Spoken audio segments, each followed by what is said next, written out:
What's up, the 53 podcast fans? Special week brought to you by Jason Toshev. Luke and I are doing individual Week 8 NFL Power Rankings to commemorate our halfway through the season kind of deal here. Just going to run 32 through the top, give you some insights on what I'm thinking about some of these teams. I'm not going to go super deep on all of them, but just to give you an idea of what I'm thinking, feeling through the year.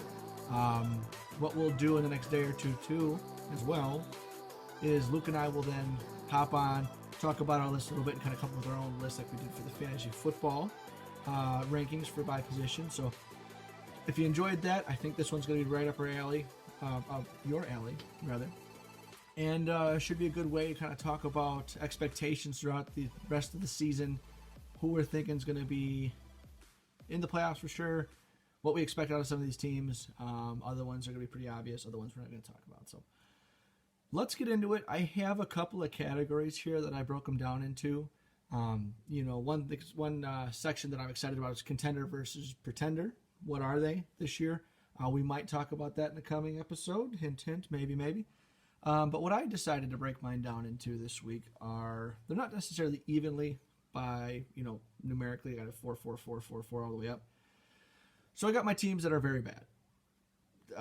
Those are trash teams. They really need to change a lot to make something happen. Then I got another section for rebuilding. And then I've got one that's already still building and has the potential to get to that next level. Some are going up, some are coming down. The other section I have is teams that are good teams, solid football teams, potentially playoff contenders, maybe not title contenders, but in the hunt for the playoff, but are more than just one piece away. They're probably a couple pieces away to really get up into that playoff contending mode. And then I've got playoff contenders that can be dangerous at times that, look out if they get really hot.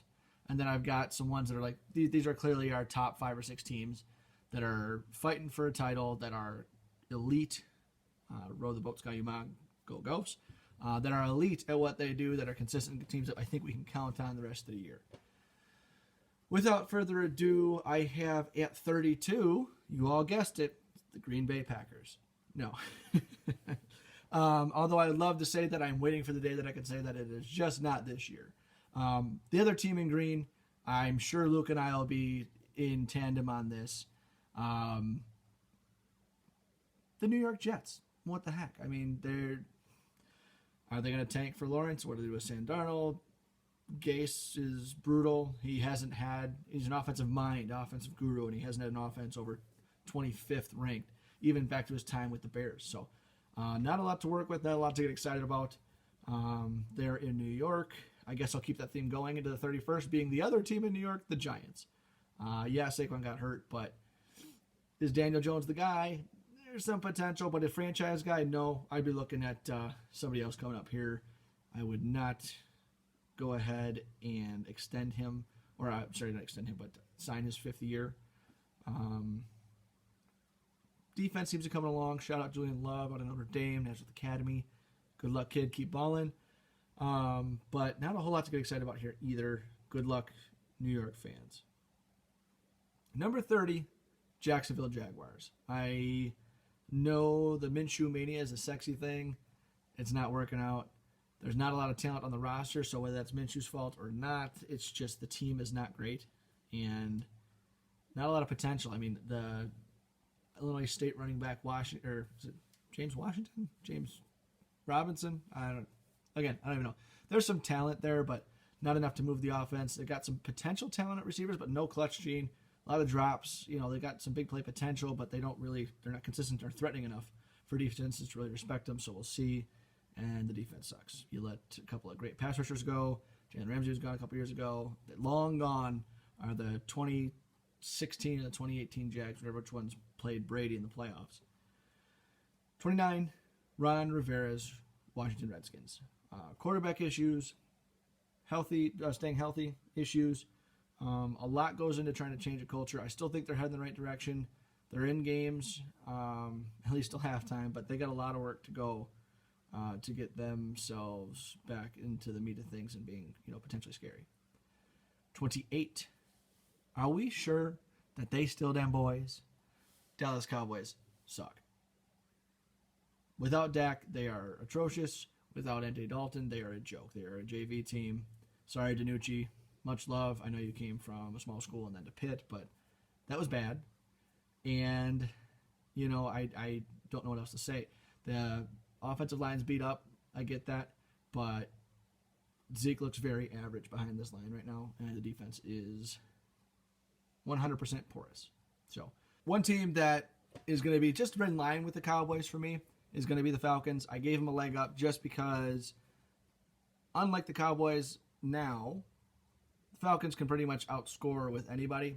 The defense is atrocious, just like the Cowboys, but just because the Falcons has their offense intact and is able to put points on the board and move the ball, that's why I think they have a little bit more potential for success this year. Moving up from the very bad to the rebuilding, I have at 26 the Broncos at 3-4.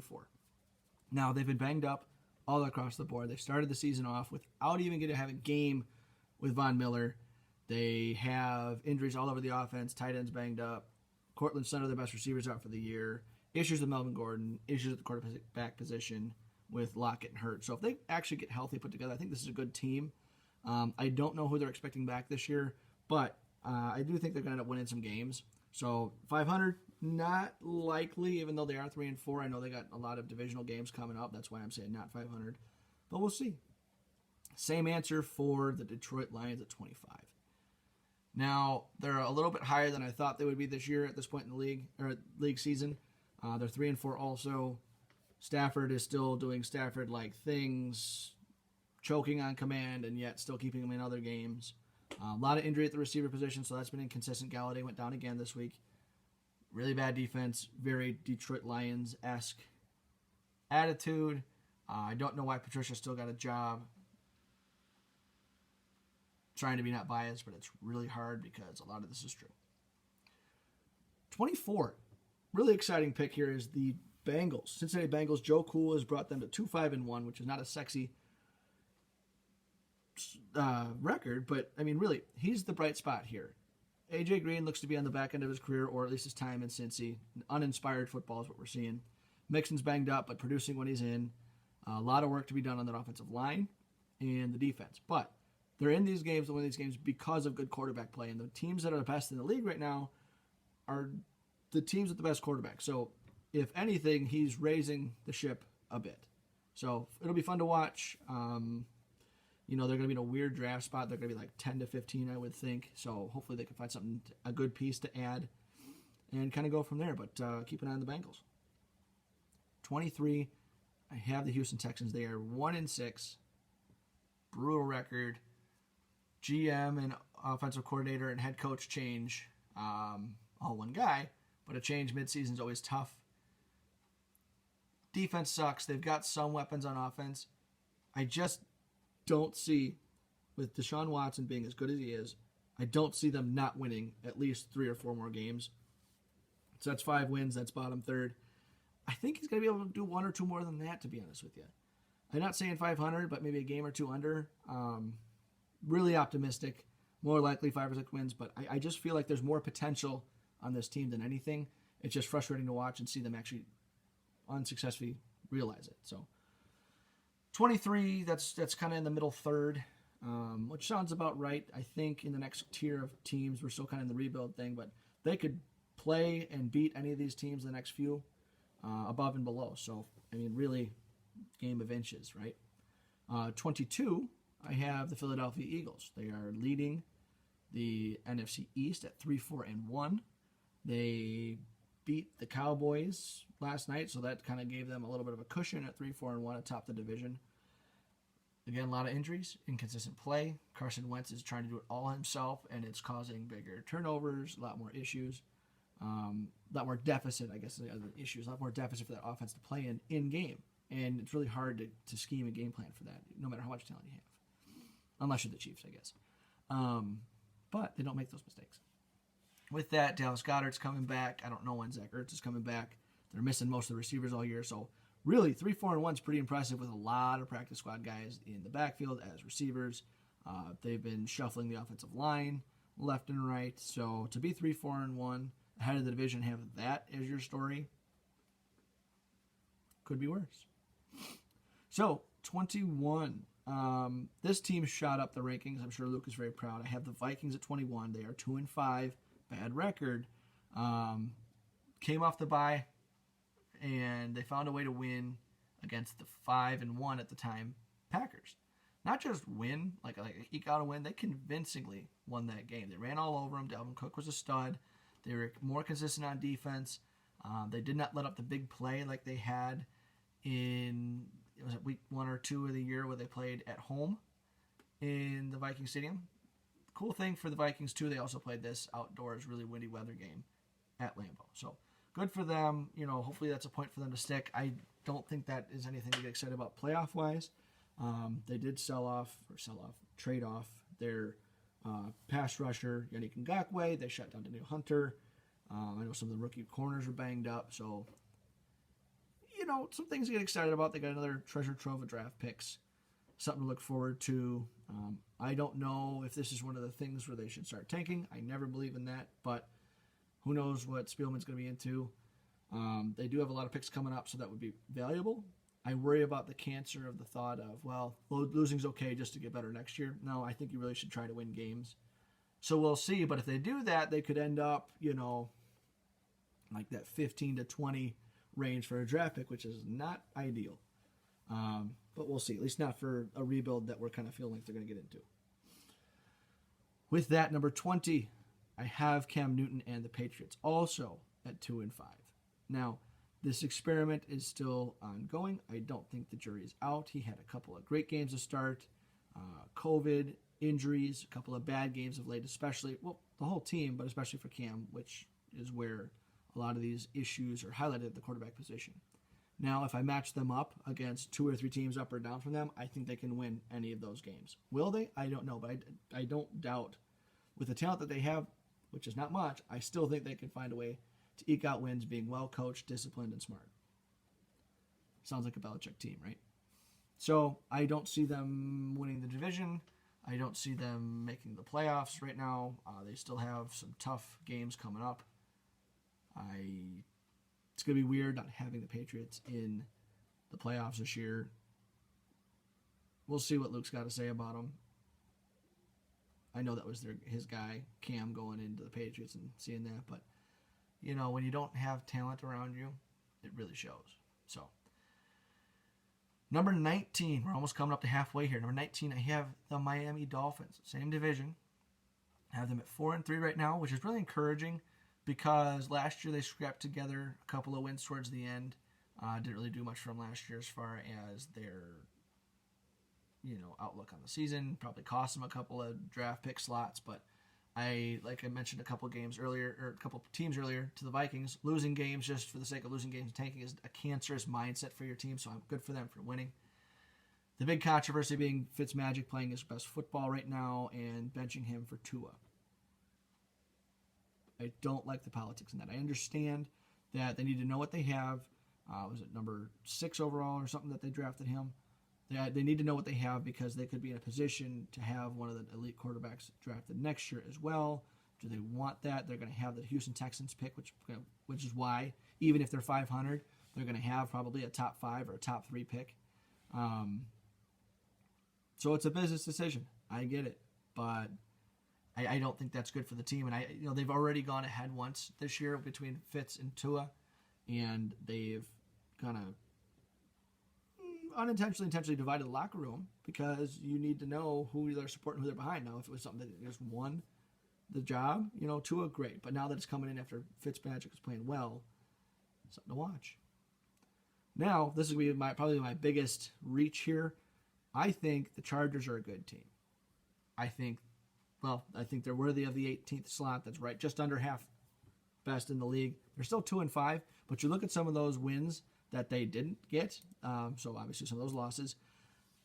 They beat the Bengals first week. They lost to the Chiefs by 3. They lost to the Panthers by 5. They lost to the Bucs by a touchdown. They lost to the Saints by 3 in overtime. The Chiefs game was also in overtime. They beat the Jags by 10, and they lost to the Broncos by 1. They're in these games, and that was the same deal they had last year with their coach had them in games, losing by a touchdown or less. And, look at the injuries they have. Melvin Gordon's been banged up.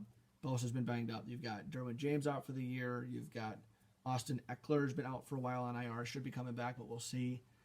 And then obviously Herbert has been playing outside of his mind. He wasn't even supposed to play this year.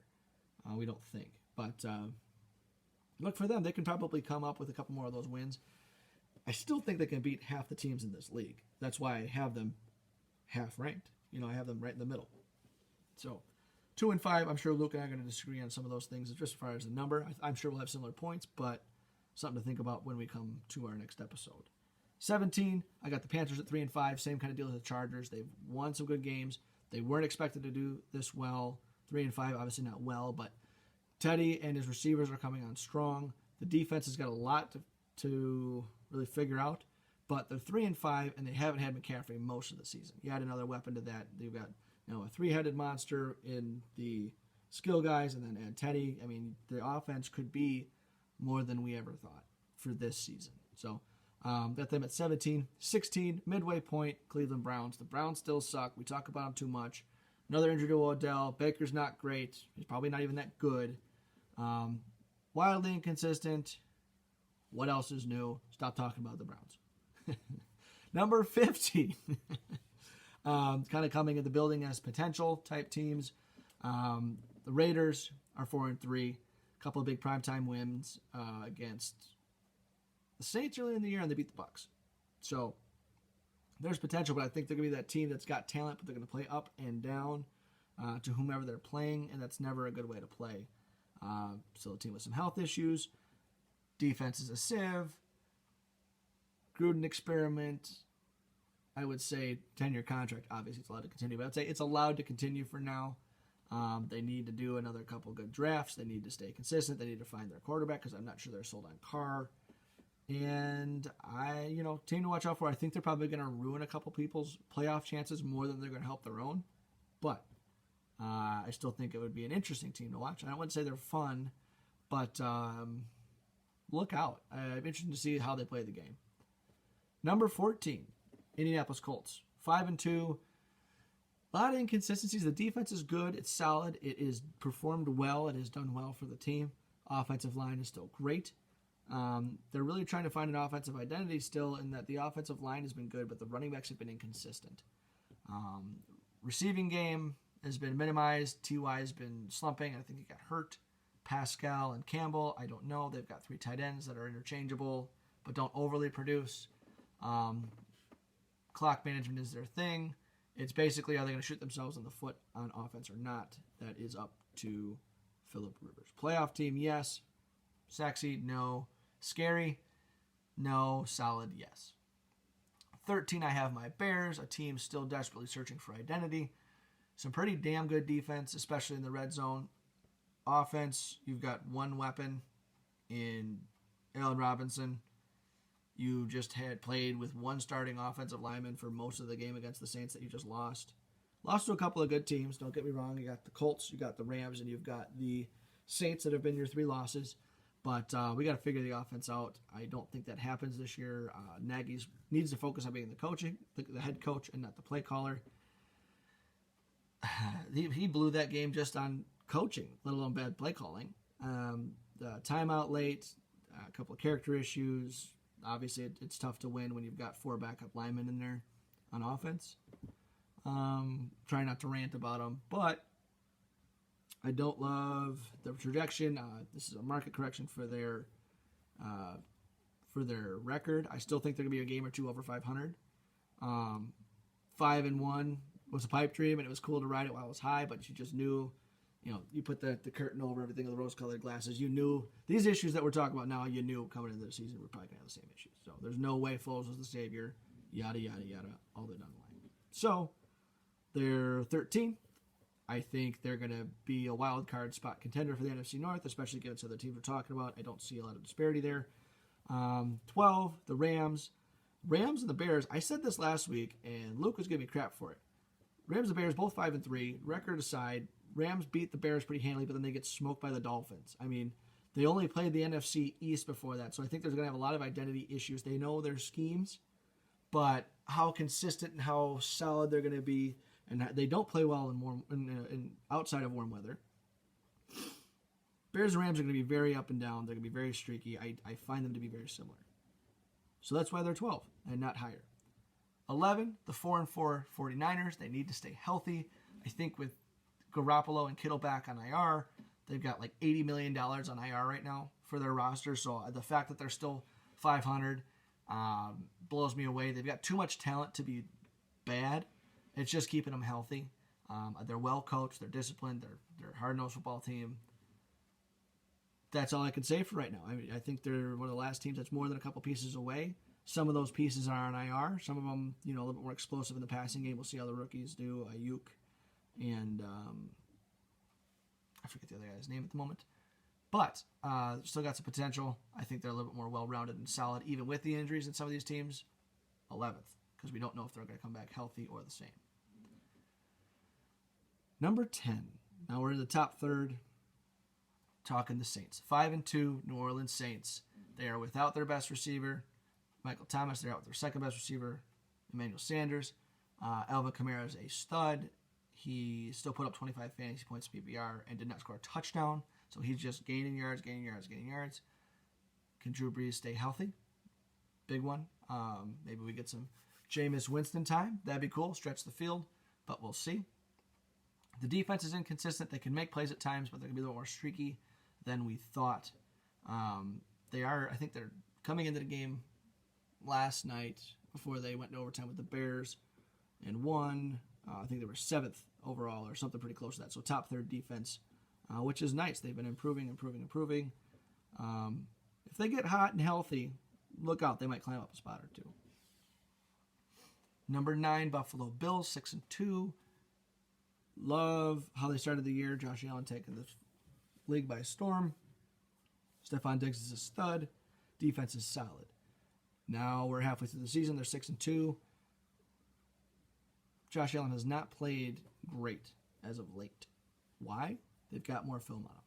Stack in the box, put pressure on him, make him throw accurately, quickly, and on time. Not his deal. Give him time, let him sling it. That's his game. Hasn't had time to do that. So I think they're a playoff team. I think they win that division. I think they're a 1-and-out because a playoff team is going to figure out how to you just game plan Josh Allen. Everything else will fall into place. Him and, bracket Diggs, and you're going to be fine. Number 8, I have them kind of the same deal as the Bills. No one's really stopped Kyler Murray yet, though. I got the Cardinals here at 5-2. DeAndre Hopkins has been the it for this team. They lost Chandler Jones, a pass rusher, but now their defense is playing more as a team, more wholly. They have to mix it up, so they're getting some pressure from both sides, from younger, faster guys. I have them a slot above the Bills because they are definitely more explosive and potential for big plays quickly. Now, because of their style of offense, ball management, time management is not a big thing for them. So games can be out of hand quickly if they're down quickly and can't score quickly in the first quarter, first half. It is built to get out of leads, but if they're down, it's going to be hard. Just knowing that you can lose a lot of momentum quickly with a lot of 3-and-outs and the clock being stopped, having passed the ball 50 times a game. So if you can contain Kyler Murray, that's probably your start. Pressure up the middle, contain the edges. We'll see, but I think they definitely have a chance to be a threat. They'll make it in as a wild card team from the NFC West. Number 7, Tennessee Titans at 5-2. Definitely a playoff team, I think. I think they're going to win that division, obviously. Solid football team. They need to keep staying consistent. They will smash you in the mouth, but if you smash them back, you're in for a fight, but I don't think they have enough big play guys to really be as dangerous as some of these other teams ranked ahead of them. The game plan needs to go their way for them to really be scary and successful. So I don't think they have the eliteness as some of the teams ahead or the potential for that. I think they're just a really darn good football team, and that's what they're going to be, playoffs included. Number 6, Green Bay Packers. I don't feel like this is biased to say they're 5-2. Number 6 is fitting. They just lost to a team that was 1-5 coming into the game. A division game they just lost as well. Excuse me. Division game they just lost as well. Colin Cowherd came out and made this comment last week or two about Aaron Rodgers being down in games. Now, we've seen the Hail Marys, but it's something to take in mind that when he's down, he doesn't fight back too hard. I don't know what that's about. Maybe it's because it's early in the season. Maybe it's because he's finally got a defense, and I don't know. Excuses. We'll see how he does in the playoffs. When he won it almost 10 years ago now, they got hot at the right time. They weren't the best team, but they got hot. Do they have the potential for that? Maybe. Running game's been less because Aaron Jones has been banged up. They've only got one other receiving threat. So I feel like they're going to get forced to be one-dimensional and bracket that pretty quickly. As the Bucs proved, as the Vikings proved, get pressure on Rodgers, you have a better chance to win the game. Do that. And we'll see. Obviously, I'd like to see the Packers fall, but in all honesty, I think they're still number 6 in the league. All right, top 5. Number 5, the 5-2 Ravens. Lamar Jackson has been contained, to say the least, the last few weeks, but this team is so solid everywhere else. Run game, offensive line, defense for sure is stellar, that they have been scary. Now, I decided to cut this off after last night, but I did not realize that left tackle Ronnie Staley got hurt. Big ups to him for signing his contract, getting a ton of money guaranteed. Big downs. Sorry to hear you blow out your knee or whatever you did, your foot. But good thing you got the contract in time. So will that affect them? Yes. He's very well-rounded pass blocker, run blocker. The Ravens are going to have to go in their bag and find some consistency on offense. They're finding a way to contain Lamar, and that's been a lot of their explosive success. I think we're really going to have to see him be a passer the rest of the way out. He's definitely going to run the ball, but he needs to find a way to notch up in his passing game if he wants to be consistent. Well, one, I guess they'll be a favorite for the wild card right now, again, with the Steelers leading the division. But he's going to have to find a way to reinvent his game a bit because teams are starting to figure him out as well. Number 4, I have the 6-1 Seahawks. Russ for MVP, no question about it. He's spending over $1 million on his body and hasn't missed a game in 9 years. Knock on wood, no jinx. He's got the LeBron mentality to taking care of his body, his money-making machine. That said, DK's a force of nature. Lockett's a stud. There's nobody else on that roster. Chris Carson's hurt, and the defense is a joke. They just traded for, I think, a Bengals D-end who can be solid, but to expect more than that would be irresponsible. Shootout games, I love it. You got more clutch, more firepower than most teams, and probably only two other teams have more, arguably. I'll take Rouse in a pinch. Number 4, defense sucks. Hard to get more excited than that. Number 3, taking Tampa Bay and the Bucs. Basically where the media thought they would be. They're trying to find their stride. They were trying to find their stride. They're finding it. They're getting healthy again. They're playing right now against the Giants. I don't even know what the score is. Knowing our luck, it'll be a game where an upset game. Who knows? Checking that right now. Holy cow. It's 7-3. The Giants are up on Tampa Bay with 2 minutes to go in the half. Holy cow. Well, I'm sure next week I will drop them down a couple if they even win this game by just a couple of points. Wow. Okay, so I got to rethink my thoughts on the Bucs, but right now I'll go with my original notes at number 3. Had some convincing wins. I love that they get the crap out of the Packers, another top 6 team as of this conversation. If they stay hot and healthy, look out. Number 2 and number 1 were really hard to parse out. Ultimately, I went with the Steelers at number 2, and I went with the Chiefs at number 1. The Steelers last year were trash. Didn't realize, I guess, like a lot of the media, all right, so Big Ben's a big deal, but he's getting old, he's getting hurt, yada, yada. He's really the heart and soul of this offense. The defense is playing stellar. They lost their middle linebacker a couple weeks ago. They just traded for another, I think from the Jets, a solid guy. They've got all the pieces to make this right. They've got the pieces also to contain and pressure Patrick Mahomes, because that's what they're going to have to go through Kansas City, I think, or through Pittsburgh. One of them. They have to play each other in the playoffs to get to the Super Bowl. That's going to be the best game to watch this year, as it stands right now. Steelers defense is awesome. They find great ways to scheme guys on offense. But the Chiefs have done it before. They it's going to be the age-old story of unstoppable force, a movable object. What's going to happen there. I cannot wait to see that game. That said, the Chiefs are still, I'm not going to say finding their identity, but they've got more pieces now. They're trying to still figure out Clyde Edwards-Helaire. They're trying to figure out Le'Veon Bell, who's been there, just played his first game. They, like I said a couple weeks ago, they have found a way to kind of morph their game into the style that they need to play that week. So if that's not the coolest thing, if that's not elite to kind of change up your play calling, your play style, you really want to focus on one thing for the game and really kind of impose your will, they're able to do that. And then the defense being their defense and having control of the game and be able to be opportunistic, look out. They're the real deal until proven otherwise, to be honest with you. So that'll be interesting to see. So, that's the 32 through 1. That is my rankings. Again, the last 5 or 6, I have the Ravens, Seahawks, Bucks, Steelers, and Chiefs at number 1. Got my Bears at 13. Luke, I got your Vikings at 21. I'm sure you've got them a couple higher after that convincing win. Don't ride the high too high. Your wax wet feathers will melt in the sun. The Cowboys still suck. The Jets still suck. And be fun to see how the Chargers do. That's kind of my mid-season, week 8 feels.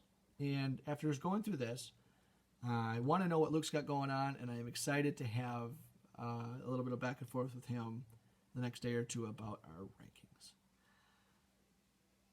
Hope you enjoyed the show. I know that was a lot at once, but I kept it about a half hour. All right, that was about my goal. Sweet. We'll find a way to spice this up coming in mid-season, and if you've got any tips, tricks, pointers, things you want to see from our upcoming episodes for the rest of the season, like, subscribe, comment, let us know. This is really fun to do, to be honest with you. I enjoy doing this. It's a little hobby. Get your head out of life, get your head out of COVID, get your head out of the elections, which is actually tomorrow morning. Have a plan, go vote. It's going to be a big deal. So, America. Go football. Glad you joined me today. Have fun with the rest of the season as we come into playoffs. Hopefully, we can stay on course with the COVID protocols in the NFL. We get to keep playing because I don't know what I do with myself going into the winter. Gonna be honest. So that is my half of this week's episode, NFL Week 8 Power Rankings. This has been an episode with Jason for the 53 Podcast. Peace out, people. Love you.